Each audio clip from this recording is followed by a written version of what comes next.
Y a esta hora brilla el sol en el distrito metropolitano de Quito, 5 grados centígrados, y con esto recibimos también este lunes 23 al Comercio TV en nuestras pantallas. Así es, bastante información generada durante las últimas horas en nuestro país y el mundo para que ustedes puedan conocer a través, por supuesto, de nuestro espacio de información. Siempre gracias por preferirnos. Ya llegó el Comercio en su edición impresa que está en todo el país. Hay títulos importantes, por favor, preste atención. La Proforma 2021 prevé un déficit de 4.812 millones de dólares. El presidente Lasso inicia su agenda en México. En Quito se retiró alerta por agua contaminada. La Asamblea y el Ejecutivo calibran sus estrategias. Damiano Caruso ganó la etapa y Richard Carapaz se rezagó, pero seguro va a retornar. Esos títulos importantes del diario El Comercio en el país ya está en circulación. Arrancamos con las noticias. La segunda vicepresidenta de la Asamblea Nacional, Bella Jiménez, es señalada por presuntamente verse involucrada en actos de corrupción al gestionar cargos públicos y coimar por ellos. Contra la legisladora se han presentado denuncias tanto en la Asamblea como en la Fiscalía. Nuevo escándalo en la Asamblea Nacional, esta vez por presuntos actos de corrupción. La segunda vicepresidenta del Legislativo, Bella Jiménez, está en la mira por supuestamente haber recibido coimas a cambio de ubicar a ciertas personas en cargos públicos. Así lo reveló una investigación periodística de medios digitales. En las conversaciones en WhatsApp que han sido materializadas y notariadas, presuntamente Bella Jiménez escribió lo siguiente: en este momento estoy haciendo ratificar al gerente del Hospital Guayaquil. Los chats indican que se habrían gestionado puestos en la Comisión de Tránsito del Ecuador. De lo suyo ya está listo. El ministro me dio luz verde para la CTE. El ministro de Transporte, Marcelo Cabrera, se pronunció a través de un tuit. No he dado paso a la recepción de ningún nombre para la Comisión de Tránsito del Ecuador. Los documentos adjuntan una transferencia bancaria al hijo de la legisladora por la suma de $3.000 a cambio de otorgar un puesto de asesor de nivel 12 en la propia Asamblea. La acusación en contra de la vicepresidenta es una acción muy grave, porque estamos hablando del pago de recursos económicos, de diezmos. Están ahí los documentos, la transferencia bancaria, la solicitud de cargo, y ni siquiera le cumplieron con el cargo. Fernando Villavicencio, presidente de la Comisión de Fiscalización, ya presentó una denuncia tanto en el Legislativo como en la Fiscalía para que se investigue el caso. La legisladora tiene que ser destituida. Eso establece la Constitución y la ley. No hay vueltas que darle. Gestionar cargos públicos o nombramientos de cargos públicos es causal de destitución. A la denuncia de Villavicencio se suma otra de la bancada Izquierda Democrática, misma que expulsó de sus filas a Bella Jiménez. Mi organización política no va a permitir estos presuntos actos de corrupción, vengan de donde vengan. Villavicencio ha sido llamado a comparecer este lunes a las 8 de la mañana en la Fiscalía. La asambleísta Bella Jiménez, a través de un comunicado, asegura que esto se trata de una campaña de desprestigio que busca apropiarse de la vicepresidencia de la Asamblea. Critica al que fue su partido Izquierda Democrática por no escucharla y asegura que fue afectada por el abuso de confianza de sus asesores. Informó Valeria Navarro. La presidenta de la Asamblea Nacional, amigos, Guadalupe Llori, ordenó el retiro de las vallas que rodeaban el Palacio Legislativo hace más de un año. Las personas ya podrán por fin caminar por las plazas, pasos peatonales y el bulevar cívico, que esta es una manera de acercarse más a la ciudadanía. Y el gobierno de Guillermo Lasso envió a la Asamblea Nacional la proforma del presupuesto general del Estado para el año 2021. El mismo deberá ser observado y aprobado por el Legislativo en el plazo de 30 días. El gobierno de Guillermo Lasso remitió la noche del domingo a la Asamblea Nacional la proforma del presupuesto general del Estado para el año 2021, cuyo monto es de $32.948 millones. Quien entregó dicho documento fue el subsecretario de Presupuesto, José Mieles.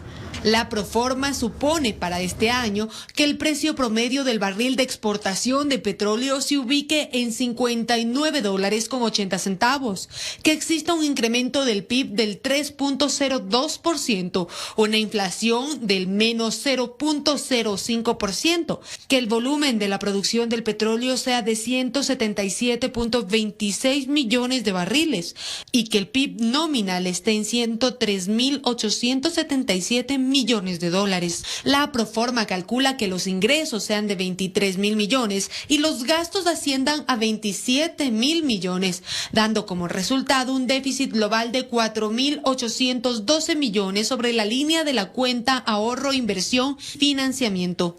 La proforma plantea mantener egresos para la protección social como es el bono de desarrollo humano, la pensión a adultos mayores, el bono por la presencia de la COVID-19, entre otros. Para la inversión se consideran 7.771 millones, mismos que se destinarán a los sectores social, 2.754 millones, infraestructura, 637 millones, seguridad, 225 millones, económico, 321 millones, universidades, 166 millones. Entre otros sectores se ubica el Tesoro Nacional e instituciones del Ejecutivo y del Estado. En un plazo de 30 días, la Asamblea Nacional deberá aprobar o observar en un solo debate la proforma presentada por el gobierno. En caso de que el Parlamento no se pronuncie dentro del tiempo determinado, la misma entraría en vigencia por el Ministerio de la Ley, informó Valeria Navarro. Y el Consejo de Participación Ciudadana aprobó el reglamento para la renovación parcial del CNE. Según establece la Constitución, los consejeros ejercerán sus funciones por 6 años y se renovará parcialmente cada 3 años. Fue en la sesión extraordinaria del Consejo de Participación Ciudadana y Control Social que se aprobó el reglamento para la renovación parcial de las y los consejeros del Consejo Nacional Electoral mediante concurso público de méritos y oposición. Esto en el marco de la primera renovación parcial. Renovará a 2 miembros principales y 2 suplentes del Consejo Nacional Electoral, un hombre y una mujer principal y un hombre y una mujer suplentes, mediante sorteo público que se realizará luego del 20 de noviembre de 2021. Ese sorteo incluirá a la presidenta Diana Atamaín, a los consejeros José Cabrera, Enrique Pita, Estela Acero y Elena Nájera, quien reemplaza a Luis Verde Soto, quien renunció al cargo. Ellos fueron electos por el Consejo de Participación Ciudadana y Control Social Transitorio. Luego del sorteo público y mientras dure el primer proceso de renovación parcial de las y los consejeros del Consejo Nacional Electoral, asumirán las funciones los consejeros suplentes que corresponda, los mismos que durarán en funciones hasta ser legalmente reemplazados por quienes sean designados por el Pleno del Consejo de Participación Ciudadana. Según la Constitución, el CNE se integrará por 5 consejeros principales que ejercerán sus funciones por 6 años y se renovará parcialmente cada 3 años, 2 en la primera ocasión y 3 en la segunda. En el reglamento se establecen los requisitos e inhabilidades de los postulantes, el procedimiento para la convocatoria, la postulación de candidatos, la verificación de requisitos, la calificación de méritos, la prueba escrita, así como las atribuciones y los requisitos de selección de los integrantes de la Comisión Ciudadana de Selección. Informó Marilyn Jaramillo. Y ahora les contamos que la Corte Nacional de Justicia podría trasladarse al edificio donde funcionaba la UNASUR, ubicado en la mitad del mundo. Las autoridades del máximo Tribunal de Justicia del país y del Consejo de la Judicatura realizaron un recorrido para constatar el estado de las instalaciones. Lo que un día fue un centro diplomático con eventos y recepciones para mandatarios de la ex UNASUR, ahora es un edificio vacío pese a toda su grandeza arquitectónica, ubicado en la mitad del mundo. El predio está bajo la custodia del Ministerio de Cultura y hay una posibilidad de que sea la nueva sede del máximo órgano de administración de justicia. Nosotros lo que aspiramos simplemente es que la Corte Nacional tenga un edificio para funcionar adecuadamente. Hay que decirlo, no tenemos un edificio. El que tenemos actualmente pertenecía a un banco, es decir, no es construido para una Corte Nacional. El presidente de la Corte Nacional de Justicia, Iván Saquicela, y la presidenta del Consejo de la Judicatura, María del Carmen Maldonado, junto a otras autoridades, constataron el estado de las instalaciones, las cuales no han sido ocupadas hace varios años. Sin embargo, el mobiliario se encuentra en buenas condiciones. instalaciones. Hay escritorios, hay sillas, de lo que se conoce, al menos de lo que se puede ver, está en perfecto funcionamiento. Por ejemplo, este lugar en el que nos encontramos, que se encuentra para unas sesiones de pleno. En esta edificación, según Iván Saquicela, se podrán fortalecer los servicios que presta la Corte Nacional, principalmente para las audiencias. Además, hay un visto bueno por parte del presidente de la República, Guillermo Lasso. Esperamos que las salas de audiencias, que es el fundamental trabajo de la Corte, sean precisamente acordes a lo que nosotros hacemos. Es decir, el sistema es oral. En este proceso, el Pleno del Consejo de la Judicatura tomará decisiones de si es factible que se traslade el organismo a través de informes técnicos. Necesitar un informe técnico, un informe económico y un informe jurídico. Siendo así, entonces, están ya los equipos trabajando. Actualmente este edificio se encuentra abandonado, le costó al país 43.5 millones de dólares y también hay iniciativas privadas que buscan ocupar las instalaciones. Informó Priscila Cadena. Vamos a contarles ahora que el alcalde Jorge Yunda sostiene que el proceso de su remoción fue viciado. Esto tras el cambio de postura de la concejal Paulina Izurieta, que en su momento votó a favor de la remoción del burgomaestre. Concejales de oposición señalan que la remoción fue legítima. Veamos. Fue el voto de la concejal Paulina Izurieta que completó los 14 que se requerían para que el Consejo Metropolitano aprobara la remoción del alcalde Jorge Yunda. Sin embargo, fue ese mismo voto que en su momento fue cuestionado por el burgomaestre por su legitimidad al ser principalizada en lugar del concejal Mario Granda, quien en aquel entonces se encontraba hospitalizado por COVID. 2 meses después, cuando es oficialmente concejal de la ciudad ante la muerte de Granda, aparentemente su posición política toma un giro y se desmarca de quienes impulsaron la remoción, declarándose independiente. Pero lo que sí estoy segura es que el doctor Mario Granda buscaba gobernabilidad para la ciudad. Muy por el contrario, sus ex asesores. Siempre me sentí presionada. La información siempre se me negó. Hoy soy víctima del acoso y la violencia política al negarme rotundamente a trabajar con estos malos elementos que hoy, aliados con el poder, buscan desestabilizar a la ciudad de Quito. Versiones que para algunos sectores deslegitimaría y pondría en tela de duda el accionar del bloque que ha impulsado la remoción de Yunda. Para el concejal Omar Ceballos aquello no tiene sentido, pues las causales por las que se votó a favor de la remoción están comprobadas. Esto no tiene que ver con el bloque que removió al alcalde. Los actos que se realizaron en esa sesión están comprobados, están legitimados justamente en la resolución del Tribunal Contencioso Electoral, ¿no? Un hecho ante el cual el edil Bernardo Abad prefiere no darle mayor atención, ya que señala está juzgado. Si es que no quería votar por la remoción, era de que lo haga en su debido momento. Este rato, el voto fue consignado por la remoción de Jorge Yunda, el voto se dio y con ese voto obviamente pues hubo un proceso de remoción. Sin embargo, para el burgomaestre Jorge Yunda, esto le daría la razón. Y hoy la concejala ha reconocido y lo ha ratificado, lo que quiere decir que todo ese proceso de remoción fue viciado, fue forzado, y ella dice por presiones y con intereses que yo no sé por dónde querían repartirse todo el municipio. El tiempo nos ha dado la razón. Por lo pronto esperan que tanto el Tribunal Contencioso Electoral y la Corte Constitucional aceleren el proceso de los recursos que aún quedan en este caso. En Quito informó Adriana Rojas. Más adelante, amigos televidentes, suspenden fiesta con cientos de asistentes en Guayaquil. Al regresar les contaremos los detalles de estas y otras noticias. Acompáñenos. Vamos con más noticias, amigos televidentes. Más de 800 personas fueron retiradas de un club privado donde se realizaba una fiesta en el norte de Guayaquil. La gobernación del Guayas detectó este y otros eventos con aglomeración de ciudadanos en diferentes cantones de la provincia. Los sorprendieron cuando estaban en la parte más efervescente de la fiesta. y les dijeron que en ese momento la celebración, que según la gobernación de Guayas habían más de 800 personas, se suspendía en ese instante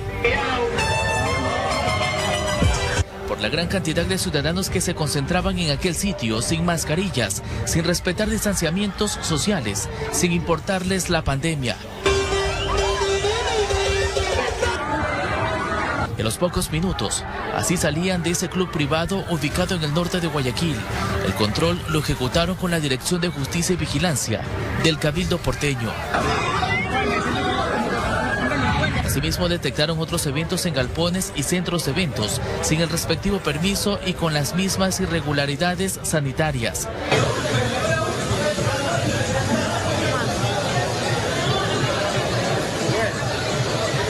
Por otro lado, los comisarios de policía también emprendieron operativos este fin de semana y el problema de las galleras se repitió en Naranjito, Pedro Carbo y otras cabeceras cantonales. Aquí los asistentes y organizadores exigieron argumentos a las autoridades para terminar el evento con las aves de pelea. ¿Pero qué no hay? Revise que no hay. Présteme su cédula, que no hay el permiso. Pero le estamos diciendo que nos venga. Que no hay el permiso, présteme la cédula. Pasa que no. Y las fiestas patronales con los famosos castillos de pirotecnia también fueron controladas. En esas ocasiones les pidieron a las familias que se retiren a sus viviendas. Informó Charlie Pisa. Dos mujeres fallecieron en un grave accidente de tránsito ocurrido en la tarde del domingo en la vía Guayaquil-Salinas. Se presume que la causa de este choque fue por invasión del carril. Le contamos.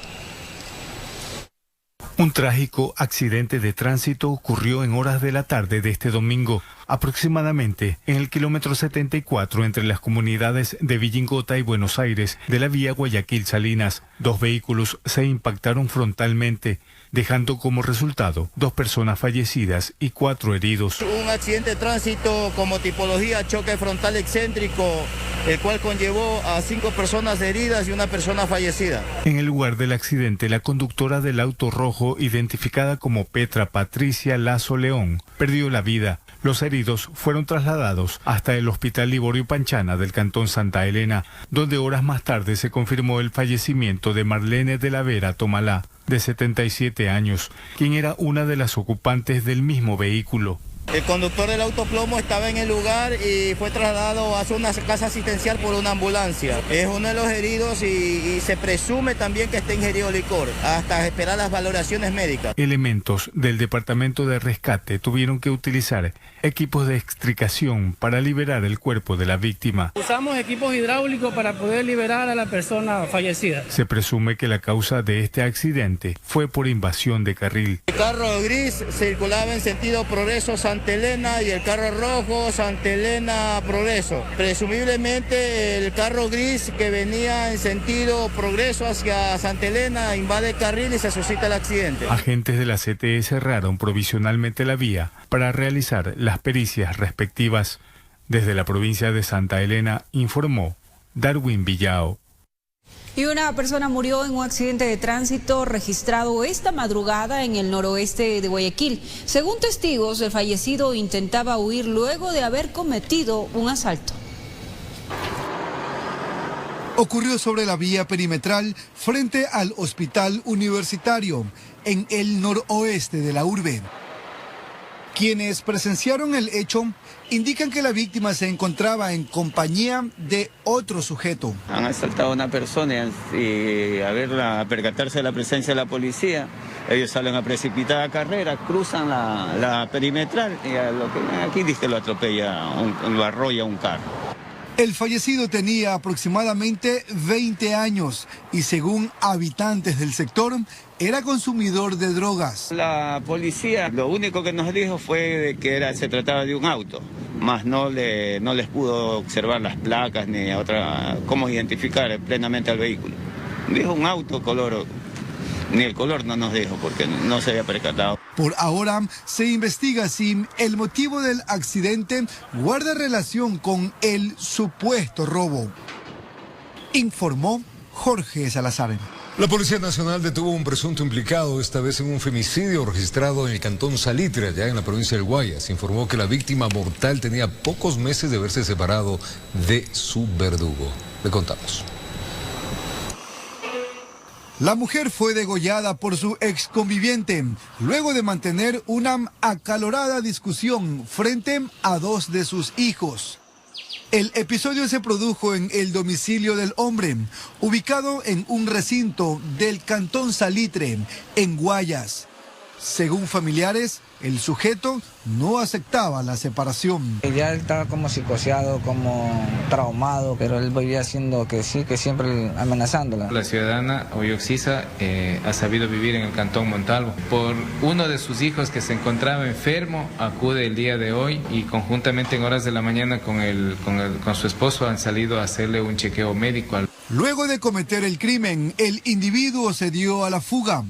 Por su parte, la Policía Nacional activó un operativo de búsqueda y logró ubicarlo a 500 metros de la T de Daule.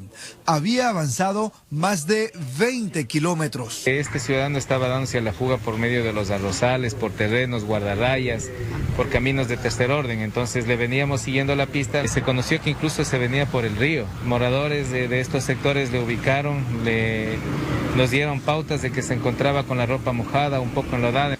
La mujer tenía aproximadamente 35 años y deja 5 hijos en la orfandad de 4, 8, 11, 13 y 15 años de edad.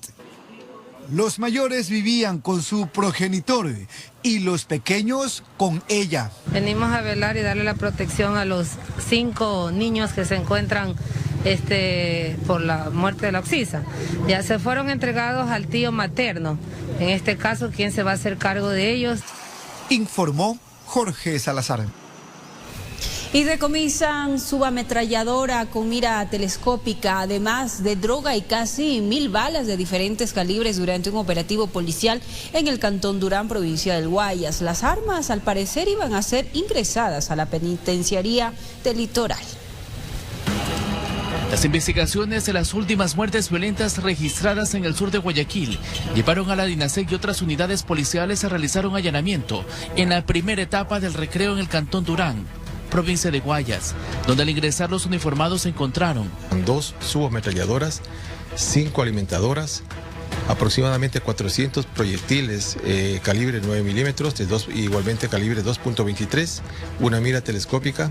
Siguieron buscando en las habitaciones y otras partes de la vivienda y hallaron esos paquetes con diferentes drogas, entre otros indicios. Tenemos 6 paquetes rectangulares donde se presume que al interior hay sustancias sujetas a fiscalización y 4 paquetes de forma de óvalos donde también se presume que al interior hay sustancias sujetas a fiscalización, puede ser cocaína, heroína o marihuana. Se presume que todo lo que observa en esta mesa pretendían ingresarlo a la penitenciaría del Litoral.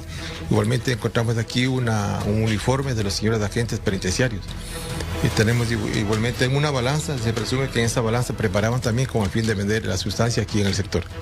Un hombre y una mujer que estaban dentro de la casa fueron detenidos en ese operativo que evitó el ingreso de este tipo de armamento a los pabellones de uno de los reclusorios más conflictivos del país, informó Charlie Pisa. Una joven fue rescatada, amigos, del Cerro Bellavista, allá en Guayaquil, cuando practicaba descenso y presentó problemas en sus líneas de seguridad a 30 metros de altura. Otro caso de rescate también ocurrió en Crucita, allá en Manabí, donde una falla en un parapente puso en peligro la vida de 2 ciudadanos. Veamos. Es el instante en que, con todas las medidas de seguridad, logran rescatar a un ciudadano del sector Baja Montaña en Crucita, provincia de Manabí. El ciudadano tiene 60 años y había salido con otra persona a practicar parapente, pero algo falló en el asiento y cinturón de seguridad y cayeron en ese barranco de aproximadamente 200 metros de altura, hasta que llegó personal de la Policía Nacional especializado en estas actividades de riesgo y también bomberos y paramédicos. Al momento de desplegar no cumple con las normativas para el vuelo, realizan un vuelo de aproximadamente unos 50 metros y el parapente cae acá en la parte de atrás donde ustedes pueden ver la quebrada, aproximadamente a unos 50 metros de profundidad. La otra persona salió ilesa y se retiró de ese lugar, mientras que este señor de avanzada edad fue atendido en esa ambulancia. El experto en vuelo tiene una fractura en la pierna izquierda. En Guayaquil, a 30 metros de altura, una joven de aproximadamente 22 años quedó atrapada en el Cerro Sol Naciente en Bellavista cuando hacía descenso, hasta que otro grupo que conoce de ese tipo de inconvenientes, que estaba más adelante, logró rescatarla. Pude observar que no tenía casco y la chica, al descender, por no seguir las medidas de seguridad que se le recomienda, me imagino, se enredó su cabello en el 8 de rescate que en este caso ella estaba utilizando. Asimismo fue atendida por paramédicos del Cuerpo de Bomberos, que descartaron que haya presentado contusiones. Cuando la bajaron, que la mantenga en posición de cuclilla para evitar cualquier situación, condición por el síndrome ortostático, ya que estuvo bastante tiempo pues con el arnés puesto allí. Las personas que practican ese deporte extremo en este sector de la urbe porteña piden que estén acompañados de ciudadanos que conocen de las medidas de seguridad y que las apliquen correctamente cuando escalan o descienden, informó Charlie Pisa. Más adelante, amigos televidentes, riña terminó en sangre dentro de la penitenciaría del Litoral. Los detalles de estas y otras noticias al regresar.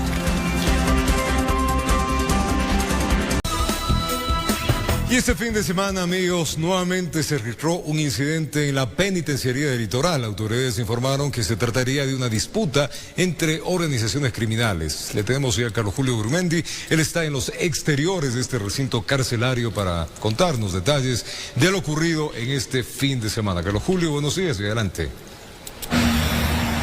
Hola, ¿qué tal, compañeros, amables televidentes? Muy buenos días. En efecto, desde los exteriores de la penitenciaría del Litoral. Y es que este fin de semana nuevamente se registró una riña en el interior, en dos pabellones, entre dos bandas delictivas que operan en este centro carcelario. La policía se hizo presente a través de sus unidades táctiles. Como resultado, un reo fallecido, quien sería policía activo, quien estaba recluido en este centro carcelario, y uno herido, un PPL herido, que fue trasladado hasta el hospital Guayaquil.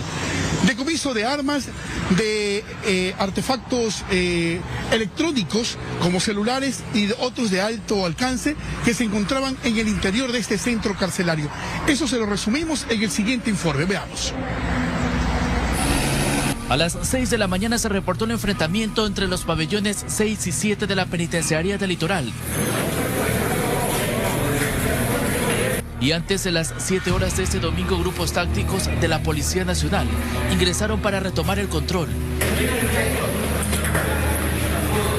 Afortunadamente no hubo más disparos de parte de las personas privadas de la libertad, pero en el primer reporte que recibió la institución del orden se confirmó el fallecimiento de una persona privada de libertad, así como la existencia de una persona herida, la misma que fue trasladada al hospital Guayaquil para que reciba atención médica.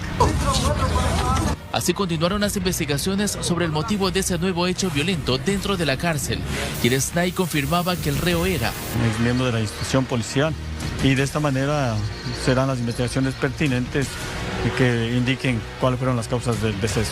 Ya en el exterior, un familiar del herido pedía información sobre su ser querido y solo vio ingresar una ambulancia. Mañana me llaman que a mi cuñado le han disparado y todavía no lo sacan y está herido, pero está conscientemente de ahí, está todavía vivo, pero hermano que está ahí disparado ahí. Se realizó el respectivo reconteo y en las revisiones no encontraron las armas con las que se enfrentaron las PPLs, pero sí 50 armas blancas, además de droga, dinero en efectivo y esa granada que fue detonada de forma controlada.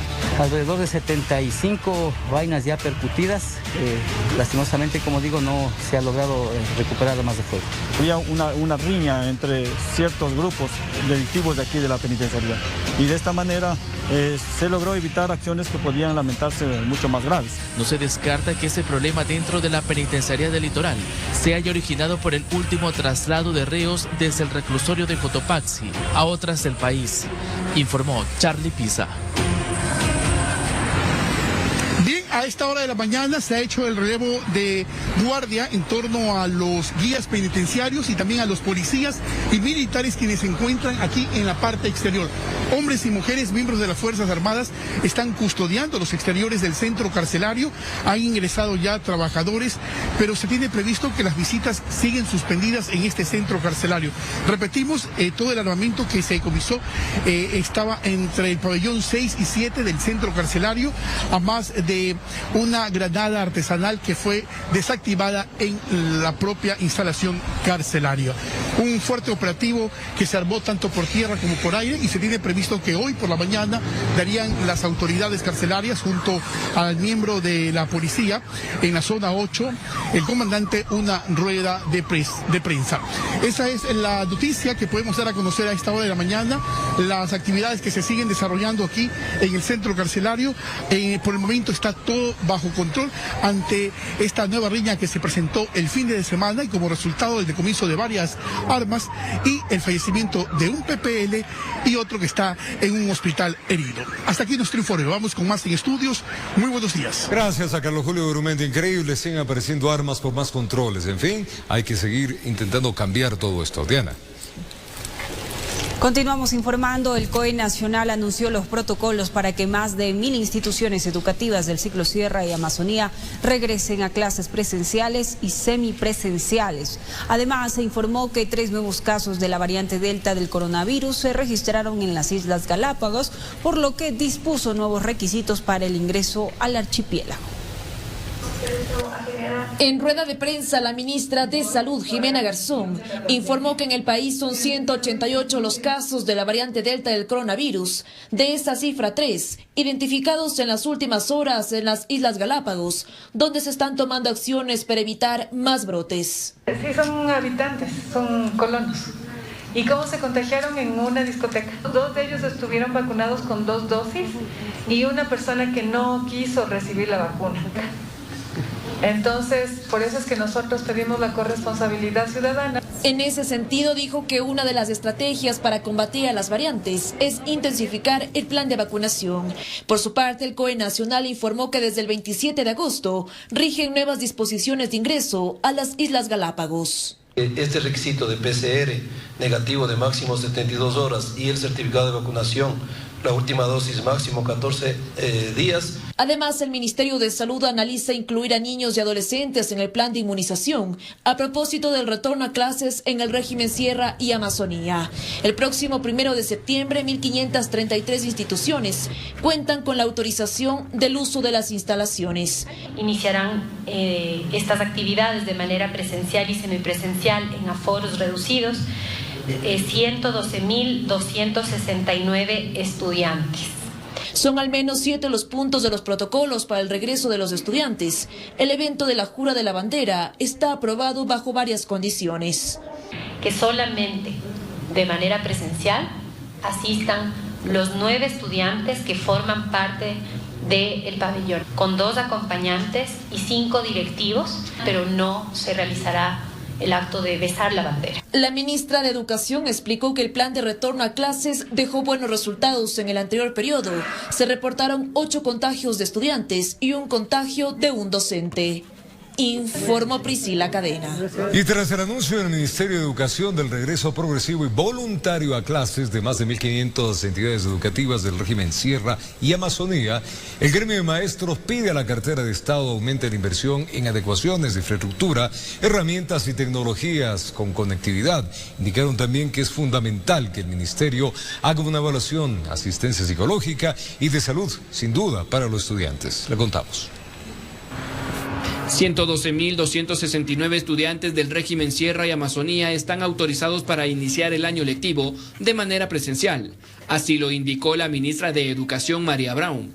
Desde la Unión Nacional de Educadores dicen que antes de aplicar el plan de regreso a las aulas, la cartera de Estado debería garantizar las mejoras en la infraestructura de los colegios, la dotación de herramientas tecnológicas a los docentes y la conectividad de toda la comunidad educativa. Es imprescindible y nosotros abogamos porque esto sea una realidad, porque se regrese a las clases presenciales, pero también es una realidad que no lo podemos hacer de una manera como que si regresáramos de vacaciones. Deben estar garantizada la infraestructura, debe estar garantizados los insumos de bioseguridad, de bioprotección. Expresan que en el ámbito pedagógico también se debería establecer un plan de reinserción escolar que fortalezca la inclusión educativa. Hay niños que están afectados emocionalmente, psicológicamente, y es un gran grupo, y entonces esa articulación entre el departamento de consejería estudiantil, entre los maestros y la comunidad educativa es importantísimo. Por otro lado, en el ámbito de la salud, el catedrático Enrique Terán explica que otro de los retos de las autoridades debería ser enfocado en capacitar y enfatizar en los cuidados sanitarios y las nuevas prácticas escolares de los estudiantes, padres de familia y maestros. Y ahí es donde viene la organización importante de hacer espacios de trabajo con números reducidos, ventilación continua, uso permanente de mascarillas y sobre todo insistir en que no generemos exceso de confianza en términos de que estamos sanos. Serán 1.533 unidades educativas las que se acogerán al regreso progresivo y voluntario a clases presenciales y semipresenciales desde este próximo 1 de septiembre. Y en todo el país son un total de 2.691 escuelas las que están autorizadas para recibir a los alumnos, informó Mauricio Sánchez.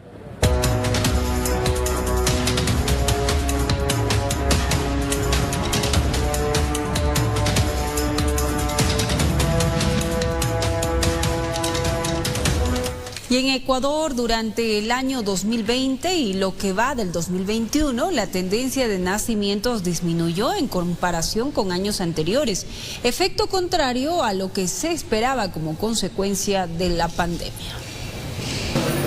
La baja natalidad en el mundo es una tendencia que varios países enfrentan desde hace años. Recientemente, un informe del Centro para el Control y la Prevención de Enfermedades de Estados Unidos indicó una baja del 4% en el número de nacimientos comparados con el año 2019.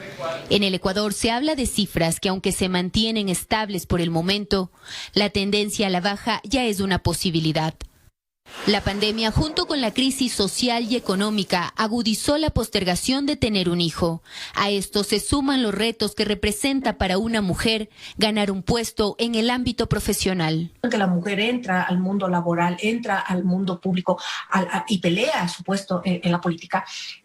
Y como tampoco se ha trastocado totalmente las relaciones tradicionales de género, tener hijos o hijas se vuelve un impedimento para realizar otras facetas de la vida de la mujer. Este panorama para la socióloga Natalia Sierra debe también mirarse desde un análisis demográfico que va de la mano con la falta de población joven que se considera económicamente activa. Que eso es lo que se desequilibra, ¿no es cierto? Porque, claro, nacen menos, por lo tanto, no hay población que venga a reemplazar, ¿no?, a la población que se va haciendo o se va envejeciendo. Y entre la decisión de postergar o anular la maternidad, la ginecóloga Paulina Paz aclara los riesgos que implica un embarazo a edades avanzadas. A partir de los 35 años para el momento del parto, nosotros ya consideramos madres con edades avanzadas. Estas madres pueden tener repercusiones tanto para ellas como también para el bebé. Entre las repercusiones importantes puede haber diabetes gestacional, riesgos de preeclampsia, partos prematuros, incluso hemorragias posparto, y no se diga del riesgo de cromosomopatías o síndromes en el embarazo. Según el Instituto Nacional de Estadísticas y Censos, en el año 2020 en el Ecuador se registraron 265.437 nacimientos, a diferencia del 2019 que hubieron más de 285.000. Y aunque la expectativa del confinamiento apuntaba a una aceleración de embarazos, expertos señalan que la llegada de la pandemia desajustó la balanza, en donde la mortalidad aumentó y la natalidad está en descenso, informó Caterina Aguirre. Y al retornar, contarles que el huracán Grace dejó al menos 12 personas fallecidas, decenas de heridos en México y varias regiones de ese país. Ya venimos, una pausa.